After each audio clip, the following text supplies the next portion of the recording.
something must be shorting. I don't think you're actually supposed to. Oh, is this mine?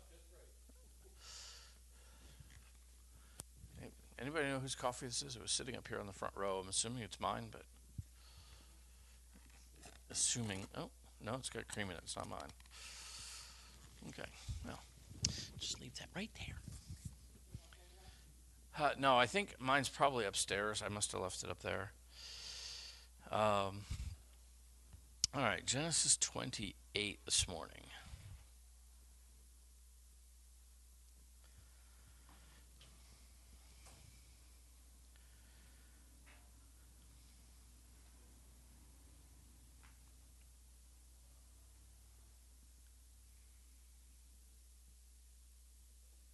This would be awesome if I brought my notes.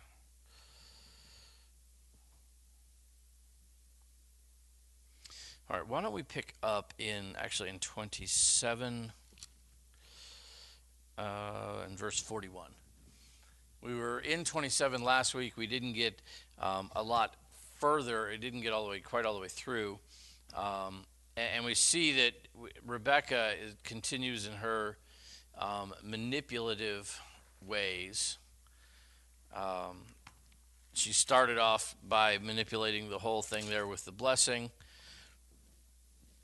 And then she continues as she tries to help Jacob make his escape. So verse 41. So Esau hated Jacob because of the blessing with which his father had blessed him. And Esau said in his heart, "The days of mourning for my father are at hand. Then I will kill my brother Jacob." Again, this idea that Isaac was getting ready to die was pretty firmly established lore in their family. Everybody was kind of buying that Dad's getting ready to kick it. As soon as the days of mourning are over, then we'll start the days of mourning all over again. And the words of Esau, her older son, were told to Rebekah. All right, so how out loud did Jacob say that, or Esau say that? Sorry, I was... Yeah, I mean, this isn't something he said in his heart. This isn't something he thought. This is something that he was. Oh, did I see that out loud? Yeah, it's something I was advertising. All right, sorry, TJ. I did mean to interrupt you, but. Supposed to stop reading? Yes, you were. I was waiting for you to say that so I could jump in. So my bad. So she sent and called Jacob, her younger son, and said to him, "Surely your brother Esau comforts himself concerning you by intending to kill you. Now therefore, my son, obey my voice. Arise, flee to my brother Laban in Haran. And tarry with him a few days, until thy brother Fury turn away. Say your brother's anger turns away from you, and he forgets that you have gone to him. And I will send and bring you from there. Why should I be bereaved also of you both in one day? And Rebekah said to Isaac, I am weary of my life because of the daughters of men. Take the one of the daughters of men, especially these which are the daughters of the land. What good shall my life do? And so you get this. So Rebecca's statement to Jacob was, "Go to my brother's house. There's no sense in you dying today. I'll take care of it." And then she goes around and she turns to Isaac, and it's nothing to do with Jacob's escape and everything to do with making sure he marries well. So she's still manipulating the situation. She's like, here's Esau. He's marrying the women who are around, and here's mom going, "I hate my daughters-in-law." Just a little bit of racial profiling going on, I'm sure. But here's what's going on, and she's like, "We need to send him to Laban so that he can marry a good girl." And so that's what she's playing with Isaac. Now, she is not necessarily wrong in that statement. That was the same thing that Abraham had done with Isaac, had made sure that his family had come from that area, not intermarrying with the Canaanites. That will become a recurring theme throughout the entirety of the Old Testament. But here is Rebecca playing that card now to help Jacob make his getaway. So now he's not just escaping, he's going with dad's blessing. He's the blessed son on the blessed mission. Kind of an ideal. So verse 1 of 28, then Isaac called Jacob and blessed him and charged him and said to him, you shall not take a wife from the daughters of Canaan. Arise, go to Padan Aram, to the house of Bethuel, your mother's father. Take yourself a wife from there of the daughters of Laban, your mother's brother. May God Almighty bless you and make you fruitful and multiply you, that you may be an assembly of peoples. Give thee the blessing of Abraham, to thee, to thy seed with thee, that thou mayest inherit the land wherein thou art a stranger, which God giveth to Abraham. And so if you note, this is offset. If you have a Bible that offsets poetry, you'll see that those couple of verses are offset. It's a poet, which is good to know because Hebrew poetry eludes me. I don't know about you. I just don't get it. I get parallelism and symbolism and all the other stuff that goes with it, but this is poetic language. This is, again, Isaac not conferring, but reiterating the blessing that he's already bestowed upon Jacob. This is, we talk about, couldn't he have changed his mind? Yeah, he could have, but for whatever reason, he was not going to retract the blessing that he'd already given. And in fact, as he's sending Jacob away, he reiterates that blessing again, and he kind of adds to it, may God give you the blessing that he gave to Abraham. That covenant that God made with Abraham, that covenant that God then renewed with me, may God renew that with you. There's a recognition, at least on Isaac's part here, that covenant is something that only God can make. It's a unilateral, one-sided thing that only God can extend. And so he says, he wishes that for him, but he reiterates the blessing, even as he sends him away to go get a wife. So verse 5, where we left off.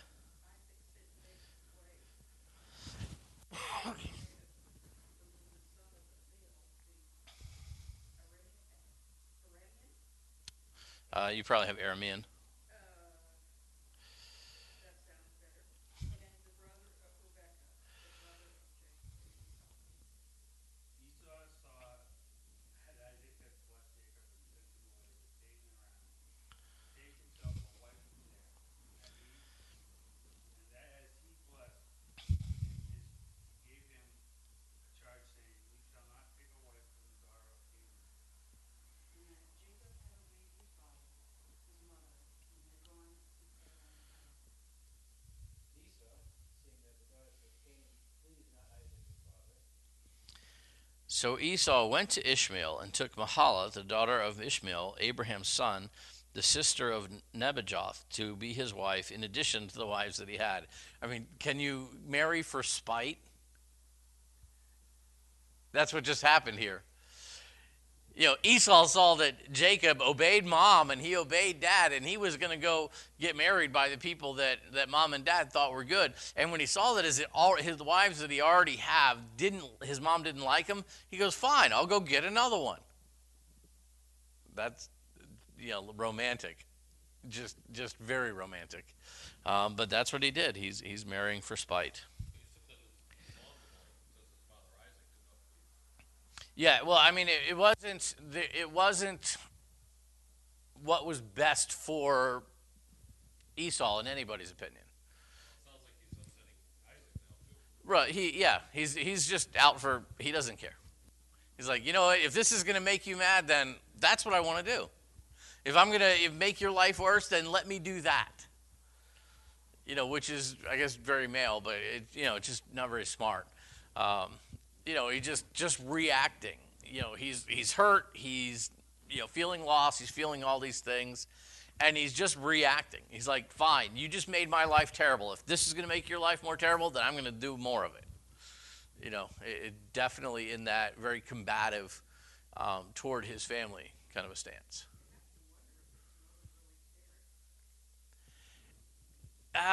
Yeah, she didn't like him very much, so I guess that's a good point.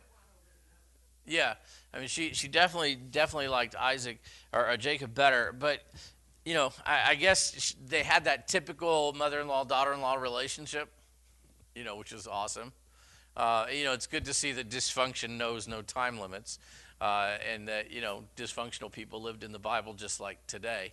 And the reason for that is because we're all dysfunctional, we're all broken, and so all of our relationships and everything are going to be broken as well. I guess family's always been messy.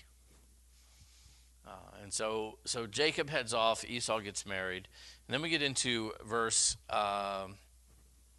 Jacob went out from Beersheba and went towards Haran. So he came to a certain place and stayed there all night, because the sun had set. And he took one of the stones of that place and put it at his head, and he laid down at the place to sleep. Now, anybody ever used a stone for a pillow?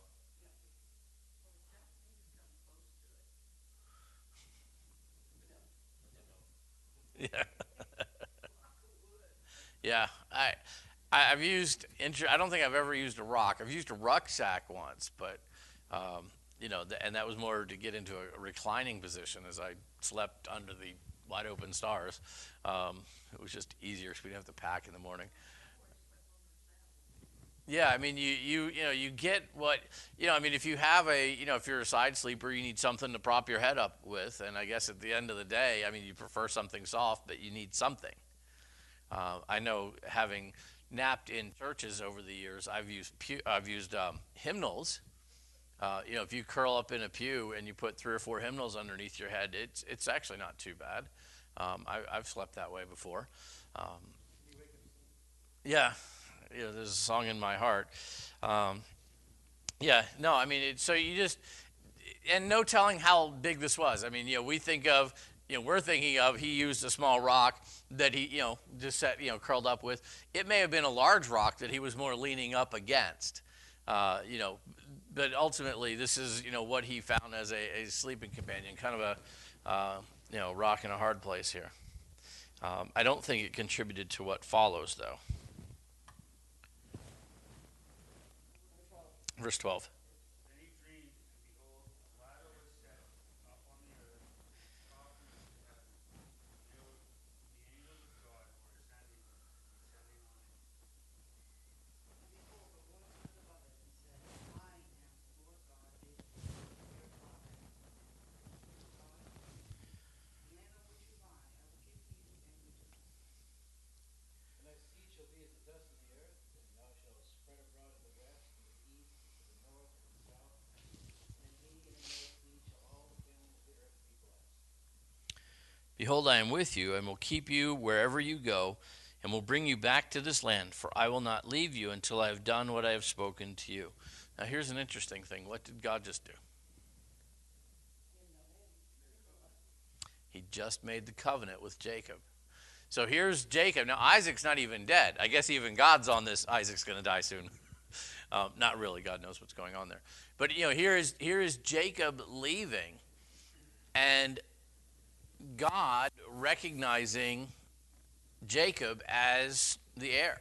God making the covenant with Jacob that, he had made with Abraham, that he had made with Isaac, the covenant of the land, the covenant of the blessing of the people, all of the elements of that covenant. God says, I am making this with you.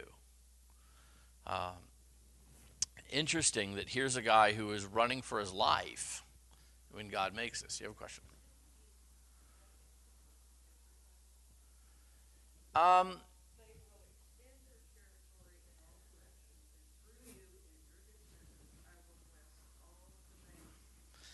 Yeah, the blessing was for all the nations, but it was specifically a blessing through Abraham's family to the nations. Right. Right. Right. It extends to we're on the receiving end of this. I will bless all the nations of the earth through your family.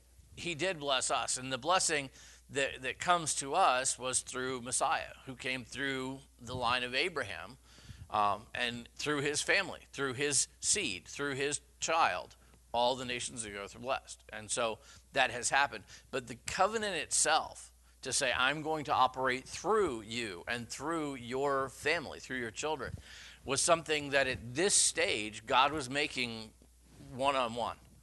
he made the covenant with Abraham, and it was with Abraham. And he says to Abraham, through your seed, through your children, shall all the nations of the earth be blessed. Abraham had 5, 6, 7 sons. Ishmael with Hagar, Isaac with Sarah, and then he had 5 boys with Keturah, whose names I don't remember. There never have been of great consequence. But and so you have this, and so God then takes this covenant that he had made with Abraham, and he renews it with Isaac. And he says to Isaac, I'm making this covenant with you. Through your family, all the nations of the earth shall be blessed. Isaac has 2 sons, Jacob and Esau. God chooses Jacob. And so there is always one person who becomes the custodian, if you will, the recipient of this covenant with God.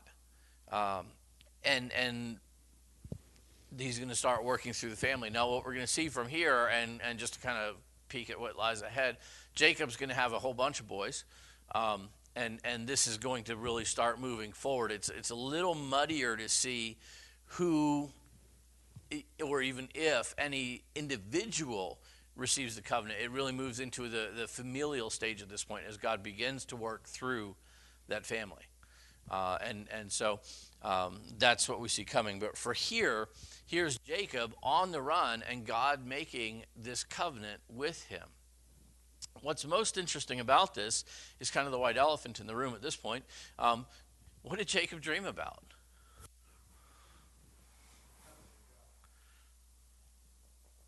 Okay, he dreamed about a stairway going to heaven, which sounds like it should be an album somewhere.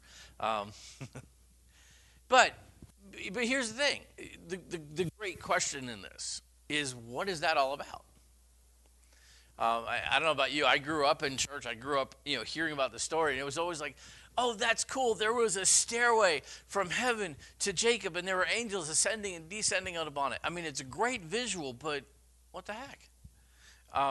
What is that all about? And then you have God at the head of the stairway speaking to Jacob.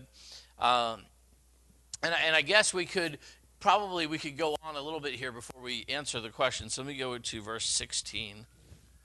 Jacob awoke from his sleep and said, surely the Lord is in this place, and I did not know it. He was afraid and said, how awesome is this place? This is none other than the house of God, and this is the gate of heaven.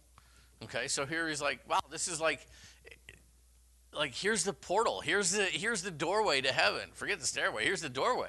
Here's the gate of God. This is, and so I mean, he's really beside himself about this entire experience. Actually, the thing that is most significant about this experience is what for Jacob is least significant, and that was the covenant. For us, we've been looking at this covenant going from family to family over the course of weeks, not decades, and we see, wow, this is significant. Here's Jacob on the run getting the covenant. That's pretty impressive. That's really what's significant here. And Jacob is more captured by the experience that he just had, this dream that here has been, I've heard the voice of God. I've seen the stairway. This is amazing. This is crazy.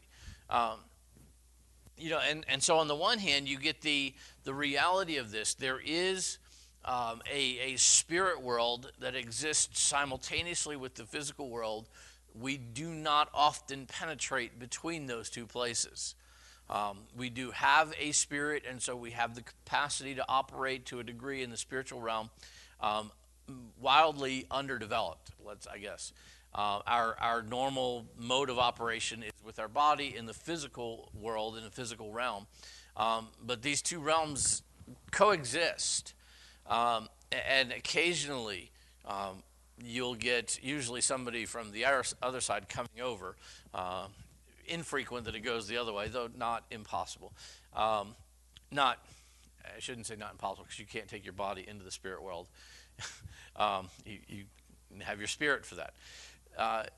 So here, God kind of peels back the curtain where Jacob is, and you get this great picture of the spiritual world where you've got God in heaven.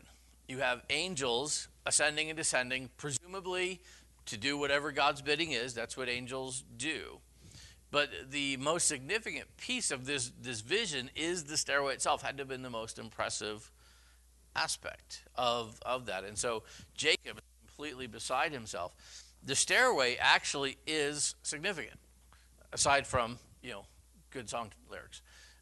There is actual significance to this. So let me direct your attention to John chapter 1.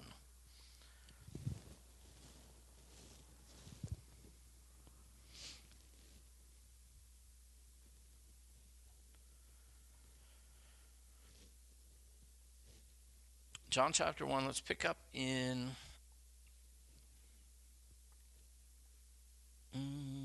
47. Jesus saw Nathanael coming toward him and said of him, "Behold, an Israelite, indeed, in whom is no deceit." Nathanael said to him, "How do you know me?" Jesus answered and said to him, "Before Philip called you, when you were under the fig tree, I saw you." Nathanael answered and said to him, "Rabbi, you are the Son of God. You are the King of Israel." So here's Nathanael's take. Jesus, who was not there where Nathanael was kind of taking a nap and doing some philosophical thinking, Jesus said, I saw you when you were there before you came here. And so Nathanael is just amazed at Jesus' knowledge and says, wow, you are the Son of God. And Jesus responds to him in verse 50. "Because I said to you, I saw you under the fig tree, do you believe? You will see greater things than these." He's like, well, that's nothing. If you think that's awesome, that's just that I didn't even have to flex to do that. And he said to him, "Most assuredly, I say to you, hereafter you shall see heaven open and the angels of God ascending and descending upon the Son of Man." The stairway to heaven is Jesus. Always has been, always will be. It is Jesus that bridges the gulf between heaven and earth. It is Jesus that provides access to heaven. It's a curious picture in Genesis. There is a rule of interpretation that says that the Bible is the best commentary upon itself. I've heard people say, when in doubt, read the red. If you don't understand what you're looking for, look for something that Jesus commented on, because if it was confusing in the Old Testament, Jesus might have commented on it, and being the author, he kind of sets the direction. Somebody else said the answers are in the back. Just keep going. So these rules all are off the same principle, that the Bible is the best commentary on itself. And so here's Jesus in this moment with Nathanael, providing commentary, providing direction to something that had happened thousands of years ago, with Jacob sitting under the stars one night and seeing this stairway to heaven, and God at the top and him at the bottom. And how's he gonna get there? Jesus is the stairway to heaven. And so understand that symbolism was not accidental on God's part. There was real intent. There was real meaning behind it. And, of course, this is the part that Jacob is most fixated on, and so we kind of draw our attentions there. So back to Genesis 28.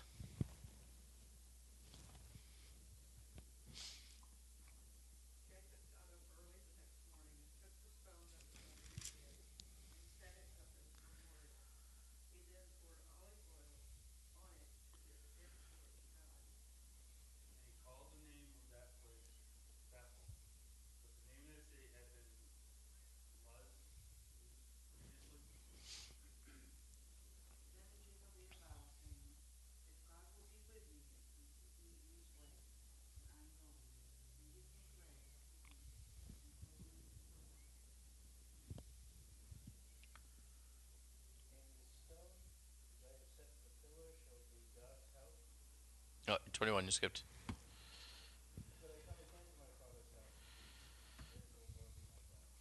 "And the stone which I have set as a pillar shall be God's house, and of all that you give me I will surely give you a tenth to you."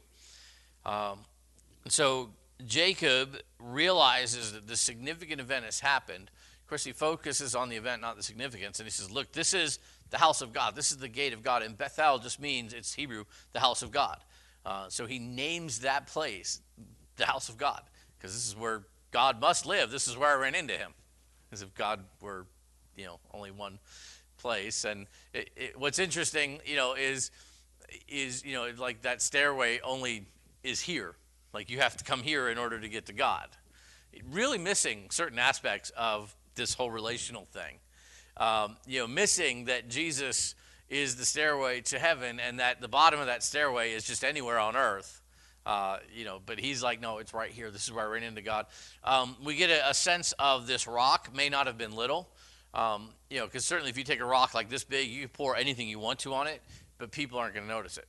He sets it up as a pillar. He sets it up as a memorial thing. He sets it to the side of the road, and wow, this is an awesome rock. And I'm sure it's looks like every other rock there, but it may have been bigger. So it may have been something he chose to kind of lean on more than curl up under, over top of rather. So, but at any rate, what is most interesting in Jacob's response is his response at all. Here God has made this incredible covenant with Jacob. I'm going to give you land, and not just a little bit. Your family is going to spread from right where you are to the north and the south and the east and the west. Your family is going to grow and swell and inherit this whole region.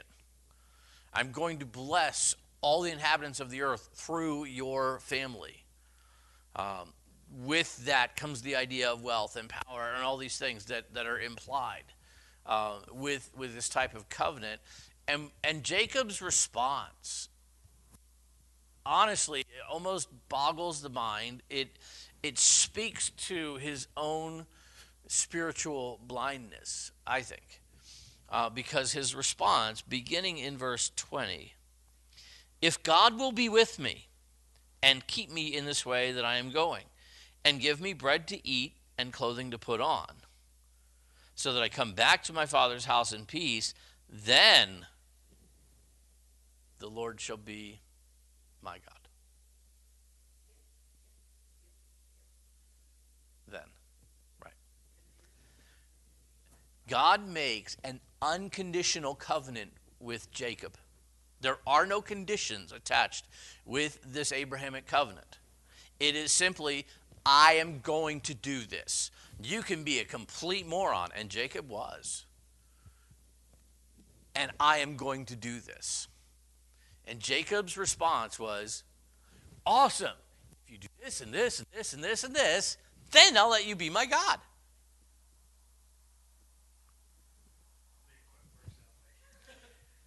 It doesn't, and yet, 21st century America,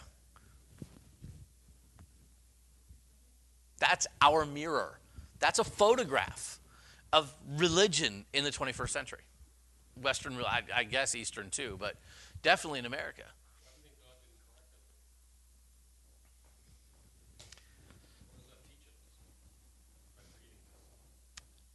Well, we look at it and we're like, wow, that was not the... He did, because God's covenant was unconditional. Right. He said stupid things. He did stupid things, and he is not even warmed up in doing stupid thing department. He's got a lot more to get done.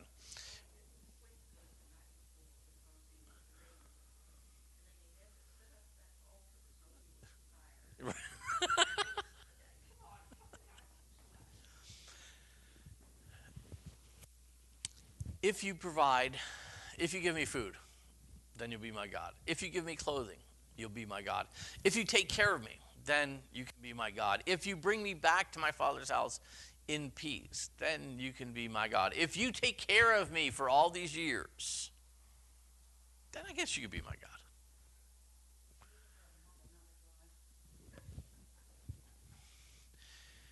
The point, and we have time to discuss, but the point is, I think it's fitting for what we're going to see in Jacob's life.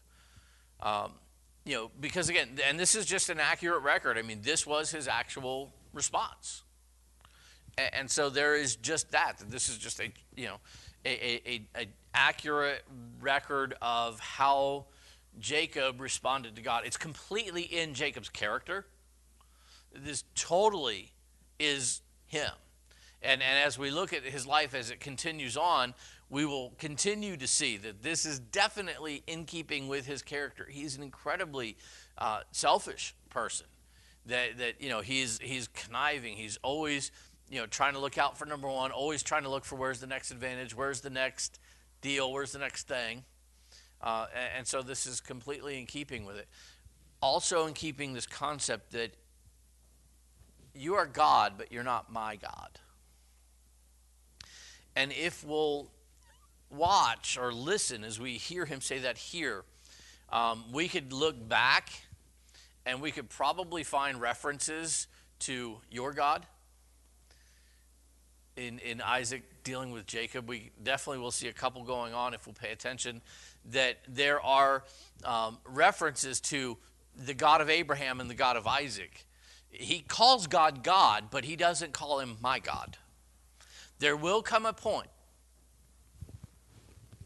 many years from now, several decades from where we are currently, that Jacob will look to God and will say, you are my God. And there is that moment of, we could call it conversion, we could call it salvation, we could call it a lot of things. Excuse me, but there will come a moment where finally Jacob will turn and will realize that God is not just the God or a God, but he is my God. And Jacob will actually turn to God wholeheartedly. Comes quite late in his life. You figure he's how old here? 40-odd years old. So it's not an early life thing, and he's still got a couple decades ahead of him yet as he goes to Laban's house. And so we get the stairway to heaven, and Jacob misses, and that's the thing, he misses the significance of this. If there is a way to handle this experience wrong, he finds it. The only good thing he did was setting up the altar and recognizing something special happened here. But he didn't even understand what was special about what happened here. He didn't understand the significance of an unconditional covenant that God just made with him. As he turns around and makes all these conditions on God, God's like, whatever. I made my covenant with you. I made my promise. It's going to happen. Pesky little human, do whatever. And so God is going to follow through with that condition. Is God going to go with Jacob? Is God going to preserve and protect Jacob? Yeah, he's just obligated himself to do that because he can't bless Jacob through all the earth through Jacob's family if Jacob dies a bachelor. It can't happen. This mic is going to drive me nuts. And so there are elements that Jacob has just, God, if you do this, if you do this, if you do this, and God's like, I just said that. But Jacob is just so consumed with the now and not the grander plan that he doesn't even see the ramifications, the implications of what God has just covenanted himself to do to and through Jacob. He misses it. And that's true of us in a lot of ways. God makes promises to us, has made promises to us, and we sometimes are so focused on the right now that we miss the significance of what God is trying to do to us and through us and for us. We just kind of miss it. And then we respond to God the same way. That's great, God, but can you make sure I have food? Can you make sure I have clothes? Can you, pay for my kids' braces? My car isn't working, or I need a new one, or I need a job, or I need a new one, or, think about your own prayer life. How there are we? And so it's easy to shine a light on Jacob and say, wow, this guy was an idiot. Careful. I'm not sure it's a light. I think it's more of a mirror that we're kind of looking at. And so I would just caution us in Jacob, not judge too harshly because sometimes we're judging ourselves. God will allow us quite a bit of rope sometimes before he starts reeling us in. It's kind of like fishing. You let the fish run, and then you set the hook, and then you pull it back. And that's so I'm told. I don't claim to be a great fisherman, but that's where Jacob is. He's got the hook in his mouth, and he's starting to run. God's going to set that hook, and God's going to reel him back in. But he's going to let him run first, wear himself out. Good. I think more as an analogy, that shows that we need specifics. Even though he said, I'm going to do this, he wasn't specific how he was going to do it, Right. what he was going to do. That's what Jacob's looking for was, okay, but I need this, this, and this. Even though he's going to get it. Right. Right. And there is that. I mean, I will take care of all your needs. That's great. Can I have lunch? Right. Yeah. But I agree with you. We're that way. We deal sometimes in such minute specificity. Not that God doesn't or can't, but there's just not, he's like, I got everything. Okay, well, what about this? Is that part of everything? Well, yeah, but what about this? Is that part of everything? Well, yeah, what about this? Is that part of everything? Which part of everything don't you understand? And so I think, there's that disconnect because we're so focused on whatever's right in front of our face that we miss that God's got that and the next, everything else figured out too. But also in the same thing is, when you say, someone gives you something, say, you need to do this, and so you go and do it, but you didn't include, A, B, and C to do it. Well, where's the rest of it? You didn't tell me that. I was supposed to do this, and I did that. Right.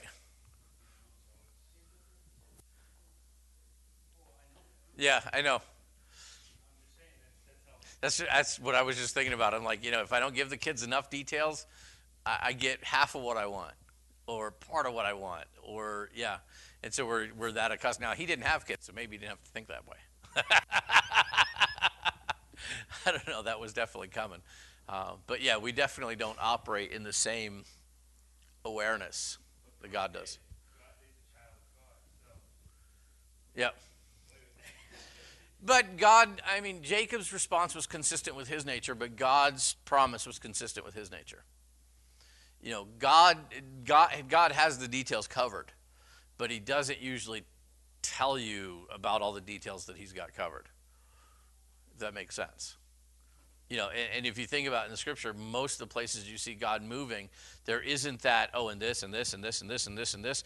And then when he does, we don't read it. We go look at all the genealogies in the Bible. That's God being detailed.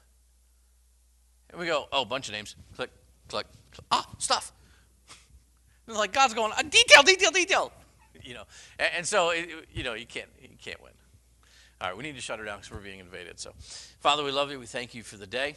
We thank you that Jesus is indeed the stairway to heaven, that he provides us access to God. Father, we thank you for the many promises that you have made to us. Lord, would you help us to see, as Jacob did not, all that you have promised and all that you are doing in our lives. Father, help us to just trust you, have faith that we need to have, and help us to fight against our own tendency to want to control everything, want to specify the terms of everything and set conditions on everything as Jacob did. So Father, help us as we study Jacob's life in the weeks that come to see maybe some of the worst things in ourselves and start to try to put those things away. Lord, for the hour that lay ahead, we ask that you'd meet with us, that you would empower our worship, that you would enable us to hear your word. Thank you in Jesus' good name. Amen. Yes.